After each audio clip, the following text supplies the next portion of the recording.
m'appelle Théo, je suis enseignant effectivement à l'ESPTA. J'ai pas l'impression que ça marche très très bien, ça. Si ça marche, j'ai pas de retour, c'est pour ça. Et alors voilà, le problème est là. Je suis enseignant alors j'ai commencé par le français, littérature, linguistique à l'ESPTA, diverses choses. Mais la ligne importante ici, c'est philosophie, puisque moi j'ai fait de la philosophie avant tout, et j'aimerais gagner ma vie en enseignant la philosophie. On comprend vite en regardant ce qui me sert de CV que j'ai pas réussi. La question, c'est bien sûr comment on en arrive à un tel sandwich gruyère, je ne sais pas comment appeler ça, et surtout, je vais essayer, je ne sais pas si ça va prendre 10 minutes ou pas, mais si j'arrive à retomber sur mes pieds, disons de comprendre avec vous peut-être comment les initiatives qu'on a aujourd'hui peuvent nous permettre de sortir de ce cercle pas vertueux du tout, qui est celui du processus de recrutement actuel, la pile de CV, les entretiens, et puis derrière tout ça, aujourd'hui, ce qu'on appelle en bon franglais les soft skills, et qui sont en fait difficiles, qui rendent les processus impossibles pour des tas de personnes. Mais comme dans ma vision des choses, le monde ne se divise pas en neurotypiques et en neuroatypiques, des tas de personnes également qui sont tout simplement peut-être timides, par exemple. Il n'y a pas de place pour les timides dans notre société. Alors, effectivement, ce CV, comme on en arrive là, il y a pas mal d'années, on vous demandait, quand on était comme moi dans la précarité et qu'on a des gens qui vous disent ce qu'il faut faire, ils s'y connaissent en recrutement, que ce soit les conseillers Pôle emploi, les gens qui vous suivent quand vous êtes au RSA, etc. Ils vous expliquent que tu as fait ça, enfin vous avez fait ça, vous avez fait ci, mais il faut le mettre. Attendez, ça c'est une expérience importante, mettez-la, ça c'est un centre d'intérêt important, mettez-le, etc. Bien entendu, quand on a 50 000 centres d'intérêt spécifiques, ce qui est mon cas, et qu'on n'a jamais réussi professionnellement de sa vie à avoir un emploi stable, on en arrive à ce genre de choses totalement incohérentes. Il y a à peu près tout sauf de la philosophie, il y a de la manutention, il y a tout ce que vous voulez. J'ai travaillé à Cognac en tant qu'ouvrier de chai, voilà, dans le domaine des spiritueux parce que ça m'intéressait. Enfin voilà. Mais le truc à travers ça, c'est de se dire... On en arrive à ça, mettez-vous à la place d'un recruteur. Parmi les multiples choses que j'ai faites, on m'avait proposé de me former un tout petit peu, d'assister à des sessions. Et quand vous avez votre pile de CV et que vous devez stabilo-bosser vite fait, ça, clairement, ça passera pas. Le problème, c'est que les derniers grands Manitou du recrutement que j'ai pu voir m'ont dit « Ah là non, mais alors là, faut tout enlever, ça faut enlever, faut pas mettre tout votre profil au début. » etc., etc. Il y a un moment où je ne sais plus ce qu'il faut faire en fait.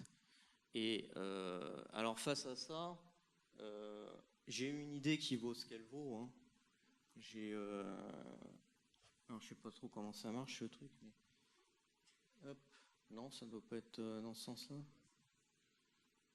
Ça oui, c'est celle-là. Voilà. Donc j'ai fait mon CV effectivement plus franc, on va dire. Donc voilà, il y a des enseignants. Alors je vais résumer, mais parce qu'après, au-delà de mon cas personnel, j'aimerais parler de choses plus générales. Je ne sais pas, ça n'a aucun intérêt. Bon. Mais voilà, au lieu d'enseignants, ouais, il y a des enseignants chercheurs. Moi, je suis enseignant chômeur. Et bon, je suis autiste, mais je ne suis pas trop méchant a priori. Bon, la formation, j'essaye de tout savoir sur tout depuis un bon moment. J'ai jamais trop réussi, mais on fait ce qu'on peut. Les langues, l'anglais, le fait que je m'intéresse à l'assyro-babylonien pour les recruteurs, bon, voilà. Pour les centres d'intérêt, j'ai à peu près tout viré, sauf les 7 ans de théâtre qui m'ont permis, vous voyez, d'être brillant, et notamment dans mon contact visuel. J'arrive toujours pas à regarder les gens dans les yeux, je souris une fois tous les 2 mois. J'apprends très vite, j'oublie très vite, mais je réapprends, donc ça va. Bon, ma devise, je fais des efforts, ça peut-être un jour ça payera.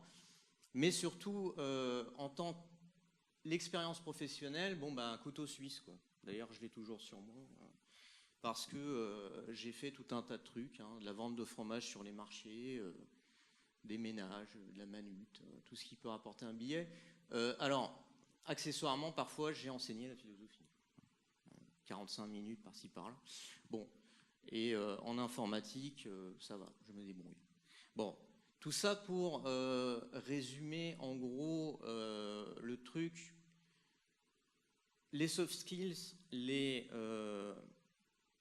vraies compétences, il y a un moment où dans le processus de recrutement, on ne sait plus comment s'en sortir face à ça.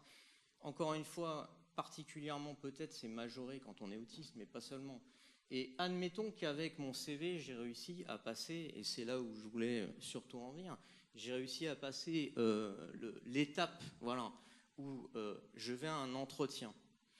Donc il y a cette idéologie de la bienveillance, de l'ouverture, de l'inclusion, etc., mais qui, comme toutes les idéologies, en fait, dévoie les termes qu'elle utilise, hein, elle fait le contraire, et qui en est arrivé à cette histoire de privilégier les soft skills, c'est-à-dire ce qu'on appellerait dans un français normal le savoir-vivre.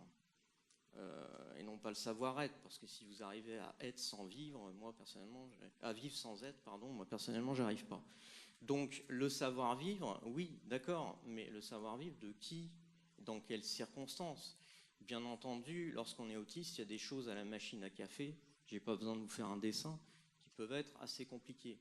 Mais surtout, à l'entretien d'embauche, imaginez-vous lorsque on s'attend à recevoir quelqu'un qui a le charisme de Barack Obama ou de Brad Pitt et qu'on voit effectivement un zigoto dans mon genre qui arrive avec un humour que même Franz Kafka ne comprendrait pas, quoi. Donc, concrètement, et là, j'exagère pas, parmi les choses que j'ai pas mal bossé, il y avait tout ce qui est documentation, archives, etc. Et une fois, j'avais comme ça travaillé pendant 1 an en CDD dans une université et on m'a dit tiens, il y a un poste qui se libère aux archives, postule, c'est quand même ton truc. J'avais vraiment pas mal d'expérience et de trucs. Le recruteur, avant même la fin de l'entretien, m'a dit vous êtes clairement celui qui a les meilleures compétences, mais je ne vous prendrai pas parce que vous ne savez pas vous vendre.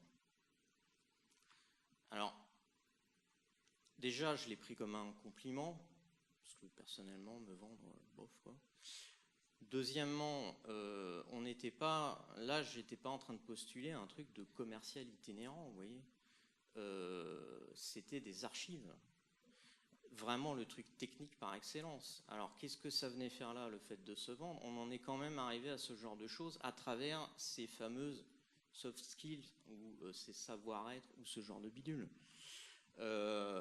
Et voilà comment un poste vous passe sous le nez au nom de ce genre de truc. Alors, en évoquant ça, très rapidement, j'avais pas envie de m'apesantir trop longtemps, mais c'est vrai que on est pris dans une double contrainte, bien entendu. Vous avez vu le CV, soit on en met trop, soit on n'en met pas assez, soit on en fait trop, soit on n'en fait pas assez. La franchise et l'honnêteté de pas mal d'autistes ne sont pas nécessairement récompensées dans des cadres comme ça. Leur originalité non plus.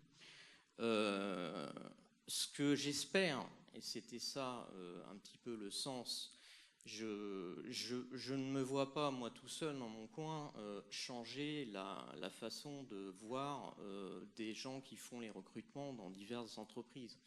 Mais en revanche, c'est vrai que ce qu'on appelle la cooptation, aujourd'hui on parle de réseauté, bon, le fait d'avoir un réseau de relations, ce que des gens comme moi qui ont été diagnostiqués très très tard n'ont pas du tout su mettre en place, j'espère qu'on peut sortir de ces processus un petit peu stéréotypés, effectivement en mettant en place de la relation, en ayant comme ça des rencontres, que ça peut, voilà, pour nos étudiants notamment, c'est ce que je leur dis, plutôt que d'attendre d'avoir mon âge pour entamer ce genre de choses, là, ça vous met tout de suite dans le bain. Et j'espère que c'est quelque chose, en fait, dont ils vont prendre conscience, c'est qu'à travers des obligations comme venir aujourd'hui, ça les met dans le bain, ça leur fait rencontrer des gens, ça leur fait parler, échanger des adresses et des numéros de téléphone. C'est vraiment essentiel parce que je ne souhaite à personne, je l'ai présenté là comme ça de manière un petit peu cynique, mais je ne souhaite à personne, bien entendu, de se retrouver dans ce genre de précarité en ayant quand même passé sa vie à pas mal bosser, dirons-nous. Donc, si on peut avancer dans ce genre de voie par le réseau, comme on dit aujourd'hui, j'espère que ça aboutira à terme à ce genre de choses. Je vous remercie de votre attention.